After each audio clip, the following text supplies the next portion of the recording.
community concerns? Are there any community concerns at this time? Okay.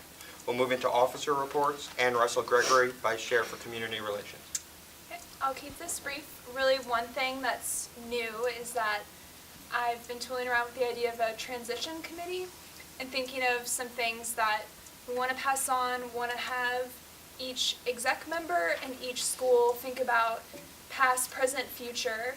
And I'd like to have maybe 1 or 2 or 3 other people help me, either people who are going to run again from a grad school or really just anyone who's interested. So the inevitability that comes, end of February and April, March, so, yep. Thank you. Mary Kidd, Vice Chair for Education. This semester we're going to be working on continued engagement and also an effort to unite all 3 support officer pools and working to engage the community. Lindsay Tempery, Vice Chair for Investigations. There are currently 5 ongoing investigations. Clifton Baumgartner, Vice Chair for Trials. We have only 1 trial scheduled at the moment, coming up in a few weeks. I still need an official observer for that one, but I'll send out an email with details. So if anyone's available, please let me know. And for my report is also going to be brief. As the start of the new year, we're going to plan to work with policies and procedures to evaluate some of our internal process and see if we can try to simplify that any further before our term is over. And with that, we'll move into old business, which is the Restore the Ideal Act, formerly known as Back to Basics, for those who are returning to these committee meetings. Mr. Chairman? Yeah. For the purposes of the important discussion we expect this afternoon, I'd like to move that we suspend Robert's Rules of Orders during old business. Is there a second to that motion? Second. Second. All those in favor, say aye. Aye. Any opposed? Okay, so Robert Rules of Order will be suspended.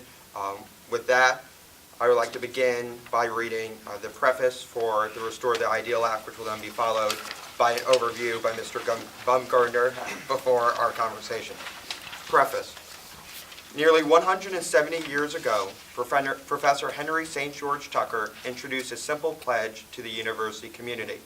Students here shall not lie, cheat, or steal. And while this pledge identifies 3 actions students shall not do, to those who walk the grounds, it has come to mean a much more powerful and affirmative commitment to live honorably in all aspects of our lives. Indeed, while this pledge might have marked the introduction of our honor system, many in the beginning of the 20th century rightly credit its origin to the founder of the university himself. Specifically when describing what type of system should govern his university, Thomas Jefferson advised that pride of character, laudable ambition, and moral dispositions are innate correctives of the indiscretions of that lively age, and when strengthened by habitual appeal and exercise, have a happier effect on future character than the degrading motive of fear. We see from Mr. Jefferson's own words that the honor system stems from and embodies a positive ideal. We live in a community of trust in which mere membership guarantees that we'll be taken at our word and expects that we will do what is right regardless of circumstance.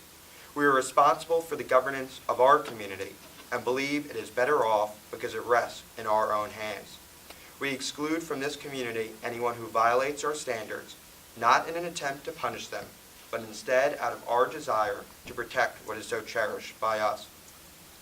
Honor at this university was and should be conceived as gaining its strength from the power of this communal ideal. The might of this aspiration has left an indelible mark on the lives of many who have walked these grounds. Each generation of students has an obligation to ensure that this community of trust and its honor system continue to serve as the core of the student experience here. For when we allow the system to weaken or make excuses for its decline, we fail in our commitment to do all that we can to make this community the best that it can be. While this ideal, as with all ideals, can never be completely realized, it is in the striving to see it achieved that we see its true underlying spirit. The gateway to our university reads, "Enter by this gateway and seek the way of honor, the light of truth, the will to work for men." From one's very first steps in this community, it should be our striving, our seeking of honor that defines us. At the turn of this century, the committee assembled an honor system review commission comprised of students, faculty, a member of the Board of Visitors, administrators, and others, tasked with assessing the state of our honor system. After careful and thorough study, the commission concluded, We do not think all is well with the honor system.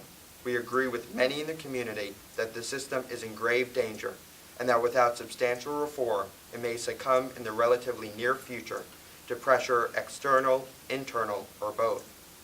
6 years later, in a University of Virginia magazine article entitled Restoring Honor, it was written that UVA's honor system is in danger of suffering irreparable damage if it is to remain viable. A hard-headed, clear-eyed, realistic discussion of honor's future is essential. 13 years since the Review Commission report, we continue to administer an honor system plagued with the same and persisting problems. Although community members support the values promoted by honor, support for its system is at a troubling and unsustainable low. In 2000, the Review Commission expected the committee would administer 100 cases in any given year. That number sits below 45 in the previous two. Those faculty who support the system and decide to report to it come away from that experience 3 times more likely to completely oppose it. The majority of students cite uneasiness over our current procedures as a reporting deterrent. Although many students will sign the pledge on a given assignment, those 16 words are becoming part of a mechanical test-taking routine rather than a manifestation of one's meaningful commitment to this community. Honor should not only exist in this trial room or in our honor offices. It instead should be the foundation of every student's experience. William Thornton, the first dean of the engineering school, advised us over a century ago that the honor system in every college must be a growth rather than a building, a part of the life rather than a part of the law. Dean Thornton believed if our honor system would continue to be a vital principle of action, an active element in the collegiate life, then none among the academic interests of that college should be held more sacredly or guarded more sedulously. Similarly, Professor Robert Gooch used his address in front of entering students in 1955 to emphasize the importance of the spirit of honor at the university. Even though Professor Gooch devoted his remarks to explaining to students the living tradition of honor and how the spirit must pervade the grounds, toward the end of his remarks, he offered a stern warning. Professor Gooch cautioned, "If I emphasize the spirit of the honor system, I should not like you to think I mean that the thing which is involved is not highly real, and even in a sense, very practical. As a matter of fact, nothing really deserves the name honor system unless it works in practice. No halfway thing is possible. An honor system either works or it does not, and if it does not, it is not really an honor system. It does not exist. While we should strive and struggle to reach the ideal of the community of trust, this attempt becomes impossible if we do not have a system that works. As a committee, we have read the unsettling prognostications of 13 and 6 years ago. We have heard the complaints from those who used to support our system and are now unable to do so. And we have seen honor diminish in the life of our fellow students. The problems we face are not new, but now is not the time to continue to ignore the serious problems that are confronting us. In the coming years, the university will undergo substantial changes, one of which might be the arrival of hundreds of new faculty and students who are unfamiliar with our tradition of honor. Before this university moves forward and faces the difficult decisions ahead of us, we must recommit to what has made life at the university distinct for all these years. Honor, now more than ever, must be strong and vibrant. There is no silver bullet, there is no simple answer.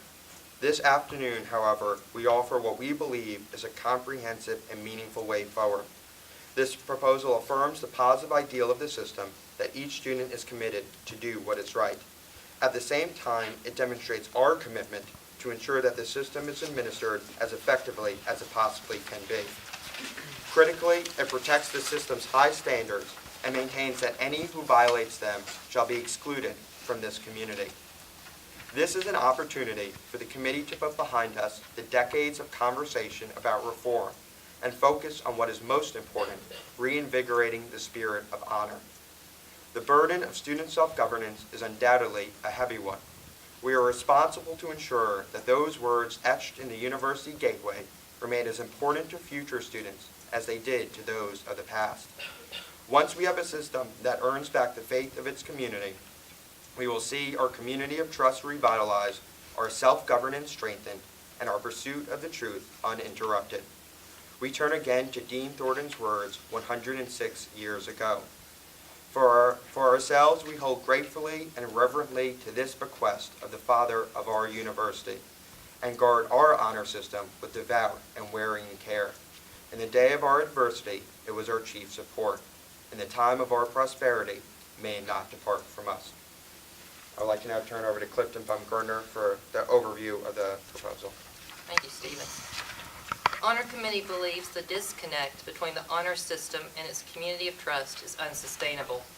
The root cause of this disconnect has been internal dysfunction, which has undermined the honor system. The current system itself incentivizes dishonesty within our process as a likely means of manufacturing doubt and avoiding the single sanction. In essence, a student who dishonestly participates has a better chance of receiving a not guilty verdict than a student who is honest throughout our process. As a result, the honor system ironically rewards dishonesty because random student jury panels find those who create any doubt to be not guilty. This inherent and unaddressed incentive for dishonesty has created a system whereby students who honestly participate are permanently dismissed, and those who behave dishonestly are much more likely to remain within the community of trust. As a result, students and faculty have become disenfranchised, many refusing to participate in the honor system, creating an unsustainable disconnect between the ideals of the honor system and its practical reality. Currently, the honor system provides the opportunity for students to come forward before they are aware they are suspected of committing an honor offense, admit to the act, make amends, and remain a student within the community of trust. An informed retraction extends this opportunity for students to come forward once they are aware that an honor report has been filed against them. After a case is initiated, the student will receive only the primary information necessary to understand the charge against him or her. At that time, the student shall have 7 days to submit an informed retraction. If the student does not elect to make an informed retraction, an investigation into the alleged honor offense will begin. Should the student choose to make an informed retraction, the student will, in doing so, take responsibility for his or her actions by admitting to the act, make amends with the community of trust by leaving for 2 full academic semesters, and then return and recommit to our community of trust. The student shall complete the remainder of the current semester, during which time his or her transcript shall read honor probation, and leave beginning the following academic semester, during which time his or her transcript will read honor leave of absence. Upon completing the leave of absence, all notations will be removed from the student's transcript as a gesture of good faith in his or her reaffirmation of the community of trust. In extending the opportunity for students to take responsibility for their actions, the informed retraction recognizes the inherent value in doing what is right. While the informed retraction extends the opportunity for students to do what is right and honorable, it does not prevent some students from proceeding dishonestly and successfully manufacturing doubt. To comprehensively prevent this dysfunction, the proposal would also empower students to elect the individuals who serve as jurors in an honor trial by returning to a jury panel comprised of exclusively highly trained honor committee representatives. In this way, jury reform removes the reward for student dishonesty within our system by ensuring that all students who opt for a trial instead of the informed retraction will come before a highly trained and experienced jury panel. As always, the purpose of the jury panel will be the pursuit of truth and to ensure all verdicts reflect a consistent and informed evaluation of the facts. Each jury panel would be composed of 5 elected student members of the honor committee, of whom 1 shall come from the school of the accused student. This proposal further upholds the current voting standards of an honor offense, that 4/5 of jurors must find the student to have knowingly committed an act beyond a reasonable doubt, and that a simple majority of jurors must find the act to be significant. In doing so, this proposal seeks to affirm each student's unwavering commitment to do what is right by coming forward and accepting responsibility for one's action. while also most fairly administering the system for all within it. While the informed retraction and various iterations of jury reform have been considered in the past, the true comprehensive benefit of this proposal comes from joining these two formally separate reforms. The Honor Committee sought to pass legislation that would truly fix the problems that have been identified over a decade and have only grown with time. Each component taken separately would not sufficiently address these problems. An informed retraction would independently provide an opportunity for students to do what is right once initially reported. However, it would not solve the significant problem of inconsistent verdicts rendered by less trained random students that reward dishonesty within the system as an effective means to obfuscate our standards and bylaws. On the other hand, jury reform alone would help to render more consistent verdicts, but would fail to correct the incentive structure that encourages dishonesty as the most effective technique for remaining within the community of trust. This proposal seeks to restore the honor system to its fundamental purpose of holding students to a high standard of personal integrity that rests on the absolute pursuit of the truth and an unwavering commitment to do what is right. Within the honor system, this proposal seeks to comprehensively fix the internal dysfunction by realigning the ideals of the system and protecting its critical character. A single sanction for those found guilty at trial, student self-governance, and strong community support. And at this time, I would like to invite the Honor Committee to come forward and share their views on this proposal. To comment. And I guess sort of comments will work from my left to my right. So if you have any comment that you would like to add to the discussion, we've been having some time now about this proposal. The bylaws and constitutional language is sort of attached in your packet as well.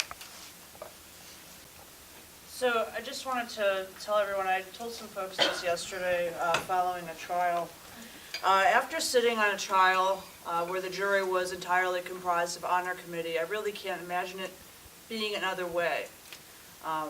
I think that because the things that we know and the familiarity we have with the bylaws, we're able to give people kind of a fair shake and things end up being a little more consistent than perhaps a random student jury.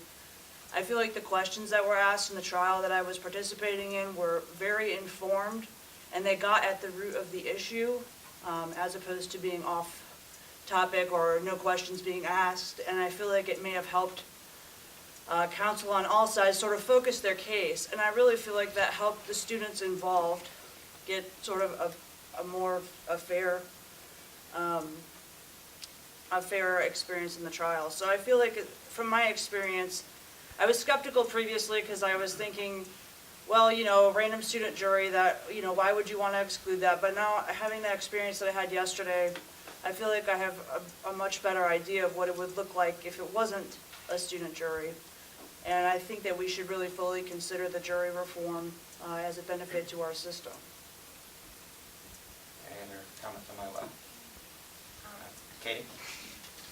As a School of Architecture representative on the committee for 2 years now and working with policies and procedures this past year, I have been evaluating these many reform proposals that have led to this resolution. Given my experience, I am in opposition to both the informed retraction and jury reform legislation. I feel that although informed retraction does not abolish the single sanction, it significantly detracts from it. I find a great difference between a conscientious retraction and an informed retraction in that there is something to be said about the honor of admitting a mistake before being accused. I would like to restore the ideal of the honor system that I came to the University of Virginia for, but I believe that the informed retraction cannot accomplish this as proposed. I am also opposed to the jury reform. Our university is unique in its use of the entire student body as a pool for jurors for honor trials. It only strengthens the belief that we are accountable for each other's actions in the community of trust. Although the Honor Committee is made up of University of Virginia students, removing the option for mixed jury panels or random student panels will further isolate the honor system to the fourth floor of Newcomb. An all-committee jury also poses issues within smaller schools, especially in the case of the School of Architecture. When 90% of our school shares an open studio space 7 days a week, it becomes very easy to become acquaintances with everyone and create conflicts of interest in an honor case. This would mean that an accused architecture student would almost never be able to have their elected School of Architecture Honor Committee representatives on their jury. While there have been accommodations made to alleviate these issues, small schools would most likely be having mixed panels regardless in order to have representation on their school. The legislation proposed hopes to make the Honor Code and the Community of Trust at the University of Virginia more relevant to its students, faculty, staff, and community. However, I believe this can be done without departing from the historical ideas of the system. We have thousands of new students entering grounds each year, and in the coming years we will be hiring a significant portion of our faculty and staff. I came to the university for many reasons, but most importantly for the opportunity to become a part of this unique community of trust, and I was shocked to find out that many students and faculty had not even heard of honor until entering grounds. We should be instilling a desire to enter our community of trust instead of adapting it into a community in which students and faculty in many cases have entered the university unaware of our system. We should be focusing on restoring an ideal to the past, present, but most importantly, the future of our university. I firmly believe in the student self-governance that this body represents and have absolute trust in the student body to act in the best interests of our community. Despite my reservations personally and on behalf of my school, I support the results of today's vote and the potential vote of the student body in February regardless of the outcome. Justin? I would first just like to thank Katie as a member of the Policies and Procedures Committee because her input and critical thinking has been crucial to strengthening this proposal, in my opinion. I agree with Crystal that the experiences on this committee are crucial, though, towards the understanding of this proposal. Over the last few years, as a senior counsel, a college rep on this committee, a co-chair of the Policies and Procedures Subcommittee, and a frequent member of the Peer Review Committee, not to mention simply a student at the university, I have witnessed the need for reform in our system. The impetus for change in my mind is the responsibility of the Honor Committee to facilitate the community of trust among students in an equitable manner. Restore the Ideal is not an answer to a perfect system, but it offers students the ability to demonstrate their commitment to honor and integrity through the informed attraction and promises students to protect them from inconsistent decisions through this jury reform. My experiences with accused students as a counsel and on the committee, particularly those found guilty at trial, one of which was a close friend, has shown that many of our fellow students in the honor system are not dishonest people, nor are they threats to the community of trust. In fact, the toughest situations occur when a student makes a mistake and upholds his honor and integrity by attempting to rectify the situation and by remaining completely open and honest throughout the investigation and trial. The true honesty exhibited by these students, despite the outcome of expulsion that their honesty secures, is heartbreaking to witness, but it is our system.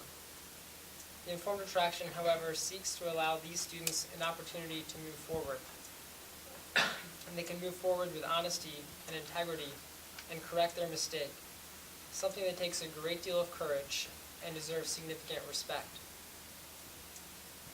I've just said that this true honesty exhibited by students in the face of expulsion is heartbreaking, but the only thing to me that is more offensive to our honor system and to our community of trust is a student who exhibits dishonesty, misrepresents facts at trial, and undeservingly receives a not guilty verdict.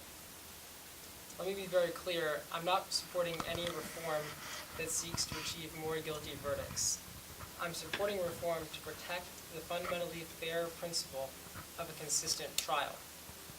How can we accept a system in which two guilty students receive two different verdicts simply because one was honest and one was not? Seeing honesty punished and dishonesty rewarded is absolutely sickening. And jury reform will create a more uniform application of the system based on the rules that are established by the entire student body.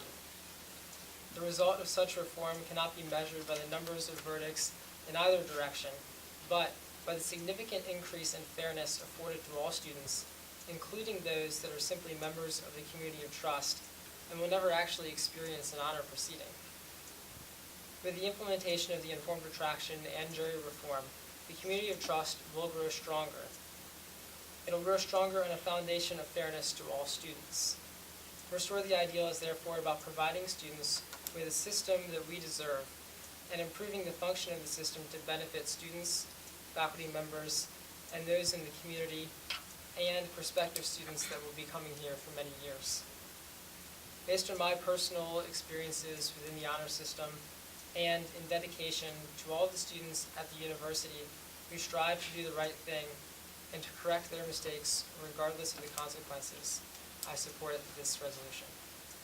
I want to say that I expect, I know a lot of us expect that there will be intense debate on this bill, and I think that's with excellent reason. It's a fundamental change to the character of our system, and it should be examined.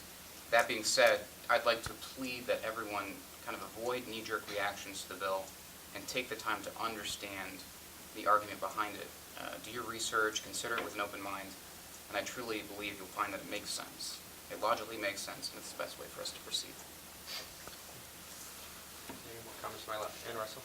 I want to second exactly what Justin said about the remorseful student and reflecting back on the students I advised when I was an advisor first, second, and third year, and about those students who were honest with me and with their investigators and truly felt bad about what they did, understood what they did, and did receive a guilty verdict.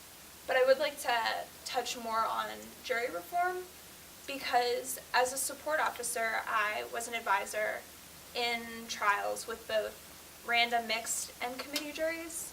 And on committee, I've been a trial chair for all three juries as well. And obviously, when I was a support officer, I was just there during trial. But I remember specifically the committee jury was for a terribly complicated case that involved things like photographic memory, and I think a random student panel would have been very stumped with that and wouldn't know how to handle these. And I mean, I feel that every single honor case is unique and complicated in its own right. And that trial was quite quick, and I thought the committee panel, must have been very logical in their deliberations. And now on this side, having been there for the deliberations myself, I see that firsthand in the surprising and just logic even beyond myself that I would think of with a committee jury.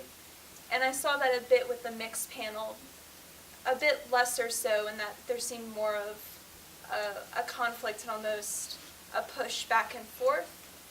And then with my random student panels this year, and specifically one, I felt a little powerless, and I thought some of the emotions weren't quite right and appropriate for an honor trial amongst the jury. And so having seen these things on both sides, I definitely support both aspects of this legislation. Are there any more comments to my left? Comments to my right? Ben? First off, as chair of the Faculty Advisory Committee, I've had several chances to talk with faculty members of that committee, in addition to some committee members, about these reforms.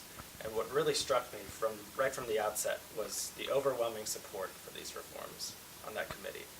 Two faculty members on this committee, let's be clear, they never agree, and they came in and were shocked that they both supported this reform and felt that it would be crucial for making honor a more viable system around grounds. For that reason, in addition to my experience as a committee member, I feel strongly that this proposal should be adopted. Like Ben, I'm also kind of viewing my lens on this committee in two ways. I'm fortunate enough to be a graduate student here at UVA, but also graduated from here in 2008 from McIntyre. Had no connection to honor other than the fact that I lived within the community of trust here at UVA, and really trusted that I followed the bylaws, but also trusted that everyone else around me did the same. In that trust was the inherent assumption that the system worked. And so I came back to UVA and started Darden last year. Was fortunate enough to serve as an advisor last year and then on the committee this year, and realized that my inherent trust that the system worked was just wrong. I've seen a system that's been deeply flawed, that has produced inconsistent verdicts and has is really, we touch upon the dishonest student is rewarded and the honest student is punished. And the second what Justin said, that really is heartbreaking and why I believe that our system is so deeply flawed the way it stands today. Fortunately, I think the proposal really does address this issue and gives the opportunity for honor to move forward into the 21st century. So, as a Darden student and an alum, which I'm sure we'll hear from many, I proudly support this proposal. Apologize for my voice in advance. I'll keep my comments brief. But just as someone who's been on this committee for the past 2 years and who served as an advisor for the prior 2, I'm really excited and hopeful about the potential that this proposal has to solve some of the significant problems that our honor system faces. This is a representative of the School of Nursing that's also an extremely small school in which students live and learn both in and outside the classroom. I believe that including jury reform in this proposal is absolutely essential in ensuring fairness in the process. So for those reasons, I really support this proposal. I move we proceed to vote by roll call. Is there a second to the motion to vote? Second. All those in favor of moving to a vote, say aye. Aye. All those opposed? Okay, we'll vote by roll call. Right. Stephen Nash, I vote yes. Mary Kidd, I vote yes. Ann Russell Gregory, Yes. Lindsay Tumperi, I vote yes. Justin Pierce, Yes. Clifton Baumgartner, Yes. Rob Harrell, Yes. Melina Chopa, Yes. Nate Daughtry, I vote yes. Ben Elron, Yes. Taylor Richardson, Yes. Varushni Matani, Katie Badlato, No. Brett Atkinson, Yes. Katie Bachman, Yes. Austin Sim, Yes. Michael Billett, Yes. Rebecca Cohen, Yes. Ben Harriet, Yes. Taylor Morris, Yes. Tom Rapp, Yes. Will Carr, Yes. Katie Schiermeyer, Yes. Noah Eggy, Yes. Hal Turner, Yes. Crystal DeJager. Yes. By a vote of, 25-1, the proposal passes. I guess I'm supposed to, the proposal passes. The proposal will appear at the university-wide election at the end of February, reflecting both the 2 components of the constitutional change and the bylaw change. The bylaw change of informed attraction that will only go into effect if the constitutional language affecting the jury panel options are approved by the student body. With that, I would like us to move into closed session.